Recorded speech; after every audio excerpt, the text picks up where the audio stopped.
Bismillahirrahmanirrahim. Dear students, Assalamu alaikum. I am Mrs. Wajiha Rehan, Chemistry Department from APSEX Ordnance Road, Rawalpindi. Today we discuss about theoretical yield and actual yield.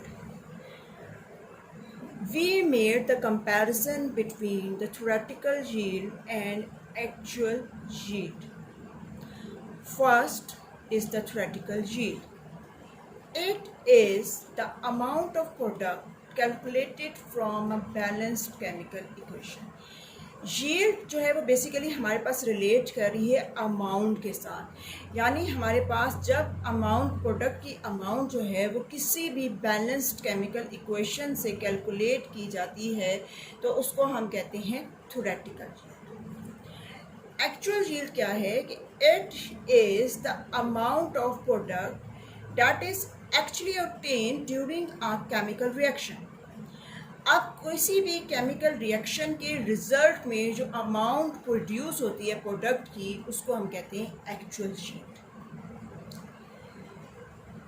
Theoretical yield is always greater than actual yield. Theoretical yield जो है वो हमेशा हमारे पास ज़्यादा होती है actual yield से।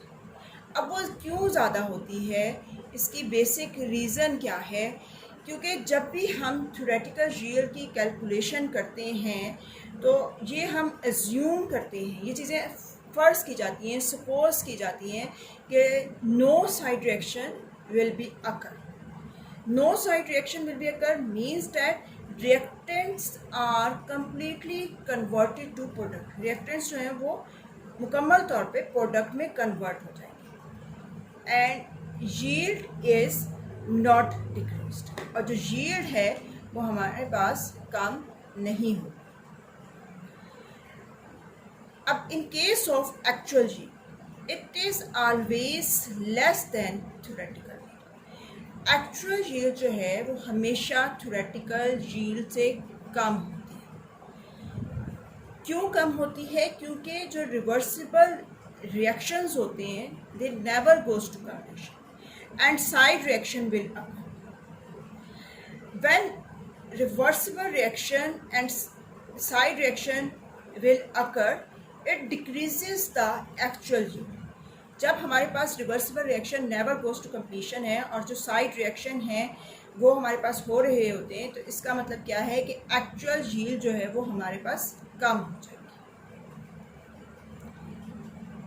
Now we come to the next point, that is in case of theoretical yield no mechanical losses occur. theoretical yield में कोई मैकेनिकल लॉस नहीं होता। मैकेनिकल लॉस का मतलब क्या है कि जो हम टेक्निक्स यूज़ करते हैं, फिज़िकल टेक्निक्स हैं हमारे पास, that is the filtration, distillation and separation by separating funnel, washing and crystallization। जब हम ये टेक्निक्स यूज़ करते हैं तो किसी भी किस्म का मैकेनिकल लॉस नहीं होता। But in case of actual yield mechanical losses decrease the yield. लेकिन जब हमारे पास एक चीज़ किसी भी एक्सपेरिमेंट के रिजल्ट में प्रोड्यूस्ड हो रही है, यील्ड हमारे पास आ रही है, यानी उसमें हमने फिल्ट्रेशन, डिस्टिलेशन, सेपरेटिंग फनल्स का इस्तेमाल किया है और क्रिस्टलाइजेशन का इस्तेमाल किया है, तो उसमें कुछ ना कुछ प्रोडक्ट जो होते हैं वो लॉस्ट होने का, ज़ाया होने का जो होता है वो ख़तरा होता है। So the theoretical yield which is calculated from a balance chemical equation, so it represent the theoretical term, while actual yield it is the amount of product which is actually produced during a chemical reaction, so it is a experimental term. It is a experimental term. Now we discuss about the percentage yield and how it is calculated. The percentage yield can be calculated by the given formula, that is actual yield divided by theoretical yield multiplied by 100. Now we discuss the examples which may help to understand the process of calculation of theoretical yield, actual yield and percentage. Now the statement of the problem 1.9 is, in an industry, copper metal was prepared by the following reaction. That is, zinc in solid state react with copper sulfate in aqueous state, gives zinc sulfate in aqueous plus copper solid state. According to the statement, 1.274 gram of copper sulfate when reacted with excess of zinc metal, a yield of 0.392 gram of copper was obtained. Calculate the percentage yield. Now students, इस question में हमें copper sulphate की amount given है, वो है 1.274 ग्राम, जिससे हमारे पास जो कॉपर प्रोड्यूस हो रहा है वो 0.392 ग्राम है।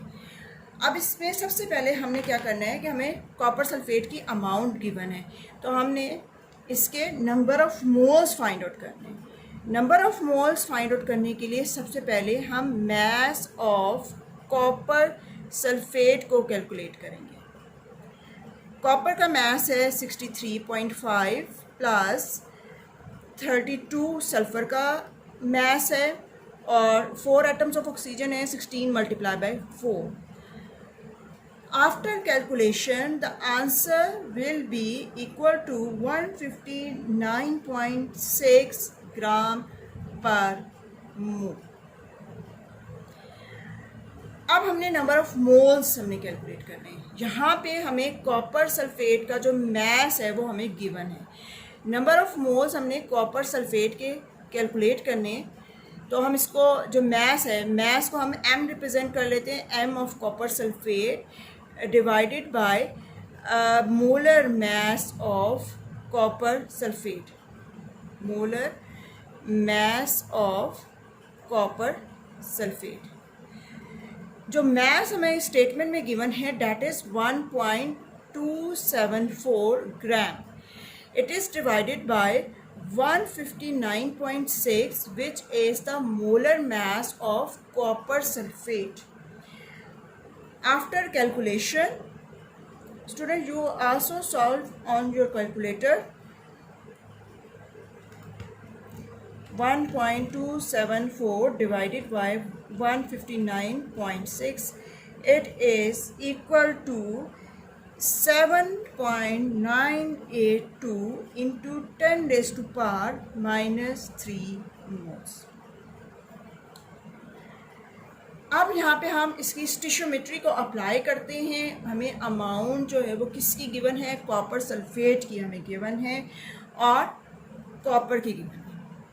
अगर हम इसमें बैलेंस्ड केमिकल इक्वेशन को देखें तो 1 मोल ऑफ कॉपर सल्फेट, यानी कॉपर सल्फेट का हमारे पास 1 मोल है और वो जो है वो प्रोड्यूस करता है 1 मोल ऑफ कॉपर को, 1 मोल ऑफ कॉपर को। अब इसको हम रिलेट कर लेते हैं, तो according to equation 1 mole of copper sulphate produces 1 mole of copper.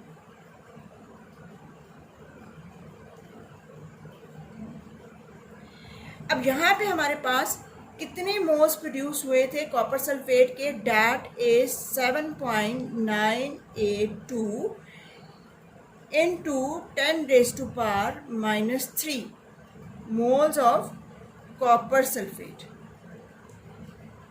So how many moles of copper will be produced?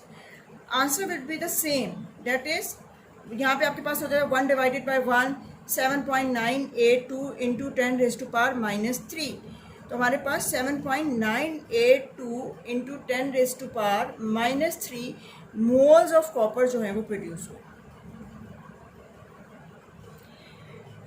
अब क्वेश्चन के अंदर अगर हम ये देखें तो हमारे पास ये चीज़ बताई गई है कि 0.9392 ग्राम जो है वो कॉपर के प्रोड्यूस होते हैं जब 1.274 ग्राम जो है कॉपर सल्फेट का वो एक्सेस ऑफ जिंक के साथ रिएक्ट करता है। तो बेसिकली जो हमारे पास ये कॉपर की जो अमाउंट गिवन है it is called actual yield. It is called actual yield. Actual yield जो कॉपर की हमारे पास आ रही है that is equal to 0.392 ग्राम। अब इसमें हमने जो है वो इसकी थ्योरेटिकल यील्ड फाइंड आउट करनी है। अब थ्योरेटिकल यील्ड जो है वो फाइंड आउट किस तरह से करेंगे? थ्योरेटिकल यील्ड हमने फाइंड आउट करनी है। थ्योरेटिकल यील्ड के लिए हमारे पास हमने किसकी फाइंड आउट करनी है? हमने कॉपर की फाइंड आउट करनी है। कॉपर का जो मैस है, मैस ऑफ कॉपर जो है, मैस ऑफ कॉपर जो है वो हमारे पास है 63.5। ये हमारे पास जो है वो एटॉमिक मैस ऑफ कॉपर है और कॉपर का जो एटॉमिक मैस है कॉपर का वो कितना है हमारे पास 63.5। That is the atomic mass of copper. और जो सिंपल जो हमारे पास जो इससे जो एक्चुअल यील्ड जो हमारे पास ये जो नंबर ऑफ मोल्स जो हमारे पास प्रोड्यूस हुए थे थ्योरेटिकली जो हमारे पास प्रोड्यूस हुए थे इसके ज़रिए हमने इसकी थ्योरेटिकल यील्ड जो है वो हमने कैलकुलेट करनी है, क्योंकि ये जो मोल्स हमारे पास आए थे वो बैलेंस्ड केमिकल इक्वेशन से आए थे। तो अब हमें ये पता है कि जो मैस ऑफ कॉपर जो है वो इक्वल होता है n यानी number of moles multiply by atomic mass या mass of copper, atomic mass of copper. n हमारे पास आया 7.982 into 10⁻³ multiply by 63.5। Now students we multiply it 7.982 into 10⁻³ the answer will be equal to 0.502 gram of copper.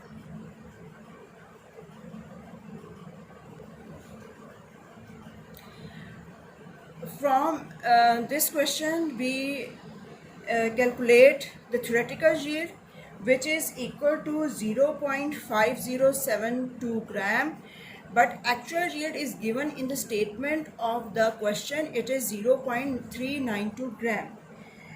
We apply the formula of percentage yield. It is equal to actual yield over theoretical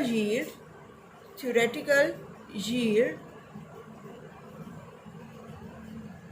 multiply by 100.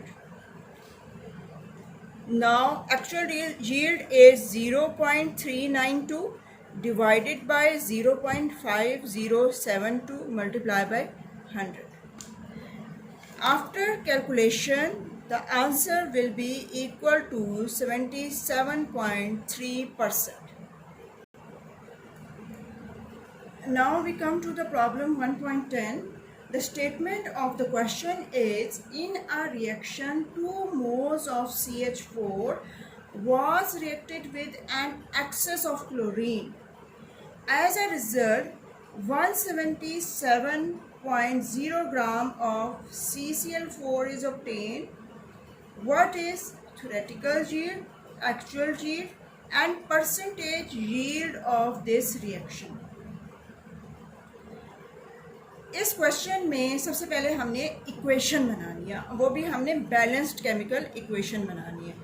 अब balanced chemical equation बनाने के लिए जो हमें reactants given हैं that is CH4 which is react with an excess amount of chlorine and it is converted into CCl4 plus HCl. अब theoretical yield को calculate करने के लिए हमारे पास बैलेंस्ड इक्वेशन होनी चाहिए। सबसे पहले अगर हम इक्वेशन को हम देखें तो ये हमारे पास जो है वो क्लोरीन के रिएक्टेंट साइड पे 2 एटम्स हैं और जो हमारे प्रोडक्ट साइड पे जो है उसके 5 एटम्स हैं। अब इसको हमने बैलेंस करना है और नंबर ऑफ और साथ में अगर हम देखें कि हाइड्रोजन के एटम्स जो हैं वो 4 हैं। सिंपल तरीका क्या है कि आप 4 हाइड्रोजन क्लोराइड बना दें, यानी यहाँ पे 4H हाइड्रोजन बैलेंस होगी, क्लोरीन कितने हो गए 4Cl और 4 8 हो गए। इसको 8 बनाने के लिए हमने यहाँ पे इसको 4 से मल्टीप्लाई करना। अब क्वेश्चन की स्टेटमेंट हमें क्या कह रही है? क्वेश्चन की स्टेटमेंट हमें कह रही है 2 moles ऑफ CH4 कि हमें क्वेश्चन की स्टेटमेंट के मुताबिक क्या है कि 2 moles of CH4 react with excess amount of chlorine which produces 177 gram of carbon tetrachloride। अब इसमें हमने जो फर्स्ट थिंग जो हमने कैलकुलेट करनी है that is theoretical yield. First जो चीज़ हमने कैलकुलेट करनी है डैट इज़ थ्योरेटिकल यील्ड।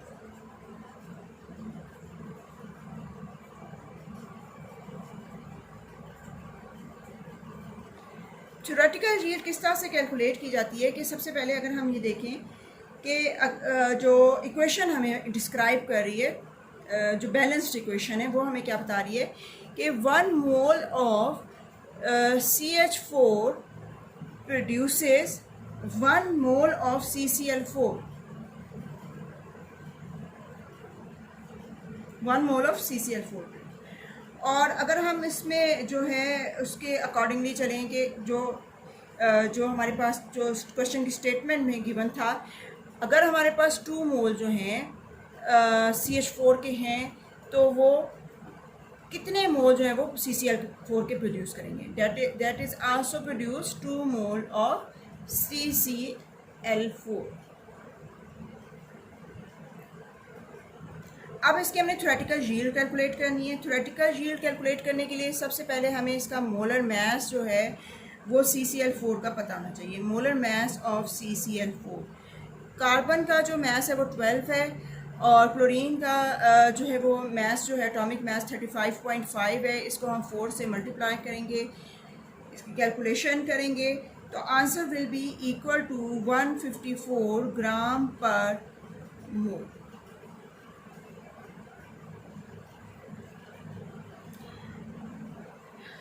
अब इस केस में हमने आगे जब यहाँ पे हमने नंबर ऑफ़ मोल्स हमने कैलकुलेट कर लिए और मोलर मास हमें पता है, तो हम जो है वो फार्मूला अप्लाई करते हुए, नंबर ऑफ़ मोल्स का फार्मूला अप्लाई करते हुए इसका मास जो है वो आसानी से कैलकुलेट कर सकते हैं। Mass of CCl4 divided by molar mass of CCl4।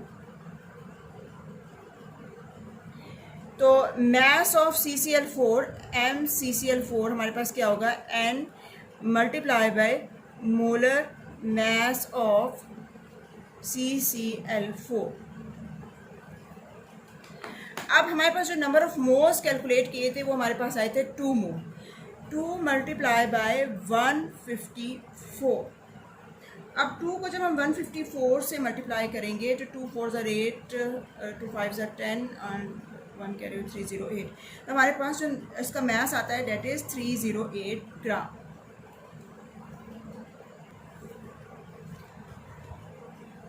अब इस क्वेश्चन की स्टेटमेंट में हमें गिवन है कि 177 gram of CCl4 is obtain, तो it means that the actual yield of CCl4 is, it is given in the question, that is 177.0 gram. अब इसके बाद हमने परसेंटेज यील्ड कैलकुलेट करनी है। परसेंटेज यील्ड का हम फार्मूला अप्लाई करेंगे, वो है हमारे पास actual yield over theoretical yield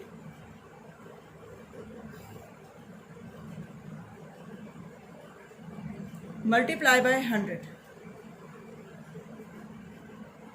actual yield हमें क्वेश्चन की स्टेटमेंट में गिवन है डेट इज़ 177 ग्राम और थ्योरेटिकल यील्ड हमने कैलकुलेट की है that is equal to 308 multiply by 100।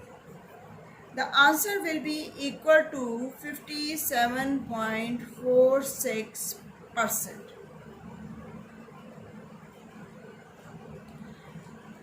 Now we come to the science tidbit, the part number 1.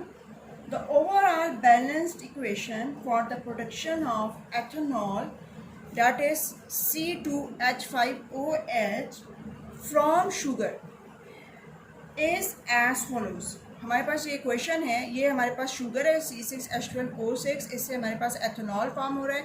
Ethanol हमारे पास है C2H5OH. अब इसके टू पार्ट्स. फर्स्ट पार्ट है what is the theoretical yield of ethanol available from 10 gram of sugar. हमने ethanol की theoretical yield calculate करनी है, और जबकि हमें जो शुगर की अमाउंट गिवन है वो है 10 ग्राम. इसके लिए थ्योरेटिकल यील्ड को फाइंड आउट करने के लिए सबसे पहले फर्स्ट पार्ट में हमारे पास जो शुगर की जो अमाउंट गिवन है दैट इज़ 10 ग्राम शुगर. हमने सबसे पहले जो है थ्योरेटिकल यील्ड जब कैलकुलेट करनी है तो हमने इसके नंबर ऑफ मोल्स कैलकुलेट करना है. नंबर ऑफ मोल्स कैलकुलेट करने के लिए हमें इसका मोलर मास चाहिए. Molar mass of C6H12O6 6 multiply by 12 plus 1 multiply by 12 plus 16 multiply by 6. अब जब हम इसको सॉल्व करते हैं तो हम कैलकुलेटर में इसको कैलकुलेट करते हैं. Date is equal to 180 gram per मोल. मास हमें गिवन है. Mass of sugar is that is 10 ग्राम. ये क्वेश्चन की स्टेटमेंट में गिवन. अब हमने नंबर ऑफ मोल्स कैलकुलेट करने हैं. नंबर ऑफ मोल्स हम किसके कैलकुलेट करेंगे? C6H12O6 के कैलकुलेट करेंगे.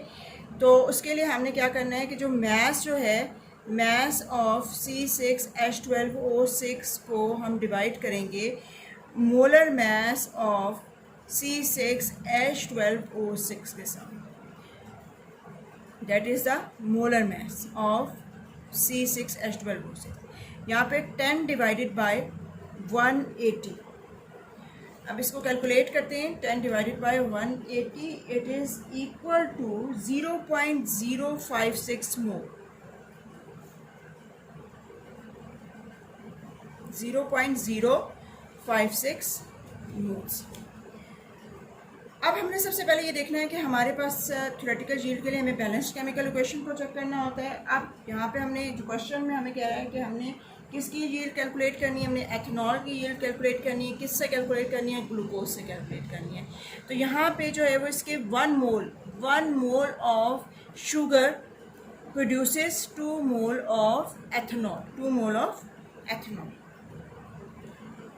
अब इस केस में अगर हम इसको स्टोइचियोमेट्री इस पे अप्लाई करें तो हम इस इक्वेशन को रिलेट ऐसे करेंगे. 1 mole of C6H12O6 is produces 2 mole of ethanol C2H5OH.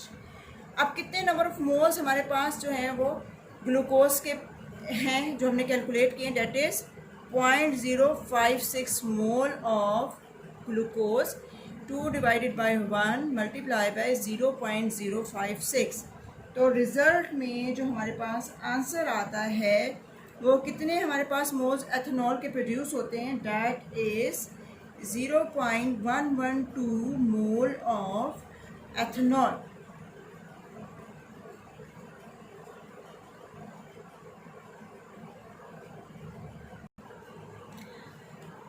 Now we calculate the molar mass of ethanol in order to calculate the theoretical yield. 12 multiplied by 2 plus 1 multiplied by 5 plus 16 plus 1. After calculation, the answer will be equal to 24 plus 5 plus 16. It is equal to 46 gram per mole.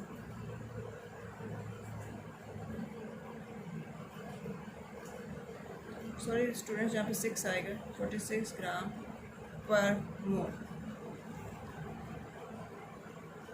अब इसका हमने mass calculate करना है। हमारे पास जाहिर बात है number of moles जो है वो हमारे पास कैलकुलेटेड हैं, जो कि 0.112 आए। Mass of ethanol, mass of ethanol कैसे, number of moles of ethanol कितने प्रोड्यूस हुए हमारे पास, प्रोड्यूस हुए थे जो हमने कैलकुलेट किए थे, डेट इज़ इक्वल टू 0.112 मोल से। हमने इसको मल्टीप्लाई करना है मोलर मास ऑफ एथेनॉल से, molar mass of ethanol C2H5OH, और वो हमारे पास है 46। अब कैलकुलेटर पे इसको मल्टीप्लाई करें, 0.112 multiply by 46, it is equal to 5.152, and this is called the theoretical yield. Now the first part is solved, that is 5.152 is the theoretical yield of ethanol available from 10 gram of sugar. Now we come to the part number 2. The statement of part number 2, what we have to calculate, if in a particular experiment 10 gram of sugar produces 0.644 gram of ethanol, what is the percentage yield? अब हमने इसमें क्या चीज़ find out करनी है, percentage yield find out करनी है। अब percentage yield के लिए हमें जो है वो एक्चुअल यील्ड जो है वो गिवन है क्वेश्चन की पार्ट बी स्टेटमेंट में। Actual yield that is equal to 0.664 gram. Percentage yield का हम फार्मूला अप्लाई करेंगे, actual yield divided by theoretical yield multiply by 100। अब जो हमारे पास एक्चुअल यील्ड है वो कितनी है, 0.644 ग्राम, और जो हमारे पास थ्योरेटिकल यील्ड है वो 5.152 मल्टीप्लाई बाय 100। अब जो आंसर हमारे पास आता है 0.644 divided by 5.152 multiply by 100, it is equal to 12.89%. Now we solve the science statement 2. The statement of this question is solid carbon dioxide, which is called dry ice, may be used for refrigeration. Some of this carbon dioxide is obtained as the byproduct when hydrogen is produced from methane in the following reaction. अब हमारे पास क्या है कि जब carbon dioxide जो है जो कि रेफ्रिजरेशन में ड्राई आइस के तौर पे यूज़ होती है, वो किससे ऑब्टेन होती है, जब आप जो है वो मीथेन को आप वाटर के साथ जो है वो ट्रीट करते हैं। तो CH4 इक्वेशन आपको गिवन है, CH4 गैशियस स्टेट में है, वो वाटर इन गैशियस स्टेट में कंबाइन करती है और कन्वर्ट हो जाती है carbon dioxide plus 4 hydrogen. Part A हमें क्या कह रहे हैं कि हमने जो है वो मास ऑफ कार्बन डाइऑक्साइड जो है वो हमने फाइंड आउट करना है।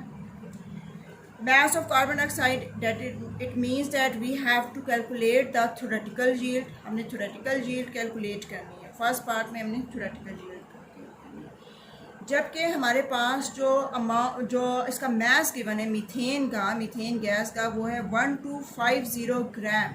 ये क्वेश्चन की स्टेटमेंट में गिवन है 1250 ग्राम।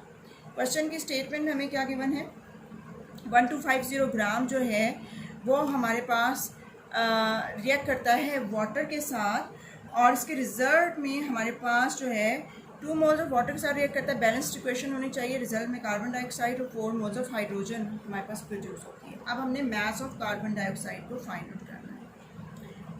सबसे पहले हम number of moles of methane को कैलकुलेट करेंगे। Number of moles of methane को कैलकुलेट करने के लिए हमारे पास जो मास ऑफ मीथेन है वो हमारे पास गिवन है 1250 ग्राम, 1250 ग्राम हमारे पास गिवन है।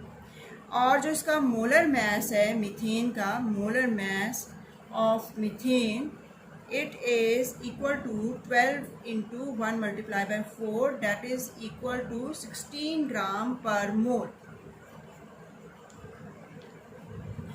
Now we calculate the number of moles of methane which is equal to, mass कितना है इसका 1250 ग्राम, और इसका मोलर मैस हमारे पास कितना दिया हुआ है, डेट इज़ जो कि हमने कैलकुलेट किया है 16। अब इसको जब हम डिवाइड करते हैं तो हमारे पास जो आंसर आता है that is equal to 78.125 moles. Answer हमारे पास आता है 78.125 मोल। अब क्वेश्चन की जो स्टेटमेंट है वो हमें क्या कह रही है, हमें क्या फाइंड आउट करना है, हमें मास of carbon dioxide find out करना है, और वो क्या होगी, that is the theoretical yield. अब सबसे पहले इसके लिए हमने जब हमने थ्योरेटिकल यील्ड फाइंड आउट करनी है तो हमने स्टोइचियोमेट्री को अप्लाई करना है कि 1 मोल, यहाँ पे अगर बैलेंस्ड केमिकल इक्वेशन दिया जाए तो 1 मोल ऑफ मीथेन से 1 mole of carbon dioxide produce हो रहे हैं। 1 मोल ऑफ मीथेन से हमारे पास 1 मोल ऑफ कार्बन डाइऑक्साइड जो है वो प्रोड्यूस हो रही है।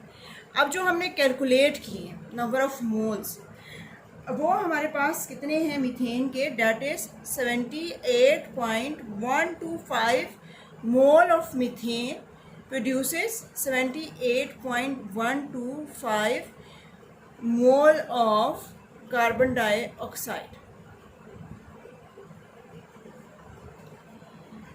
Now we calculate the mass of carbon dioxide. अब हमने mass of carbon dioxide calculate करना है। हमारे पास नंबर ऑफ मोल्स आ गए हैं। मास ऑफ कार्बन डाइऑक्साइड के लिए हमने सबसे पहले हमें पता होना चाहिए कि मोलर मास जो है वो कार्बन डाइऑक्साइड का कितना होगा। मोलर मास कार्बन डाइऑक्साइड का 12 + 16 multiply by 2, 12 + 32, it is equal to 44 gram per mole.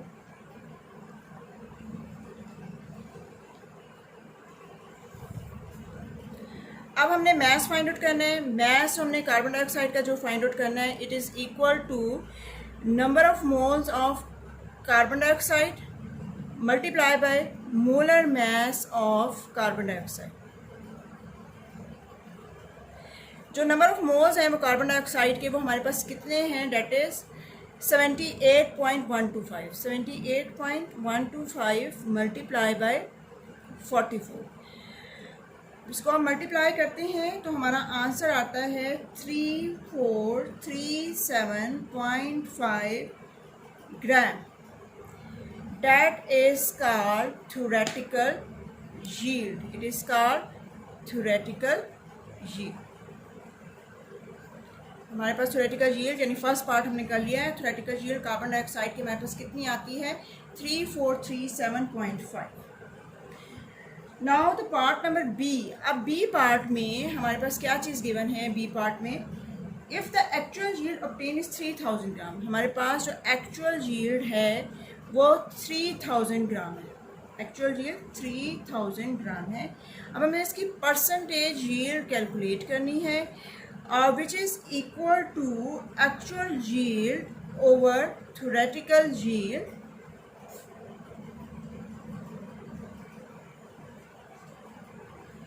Multiply by 100।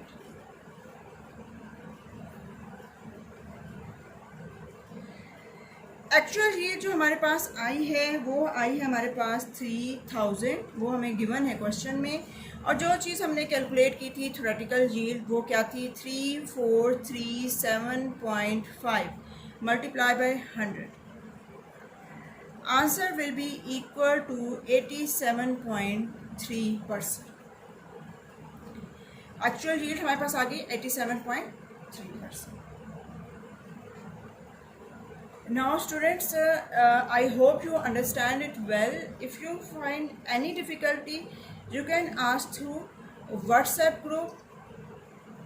Thank you.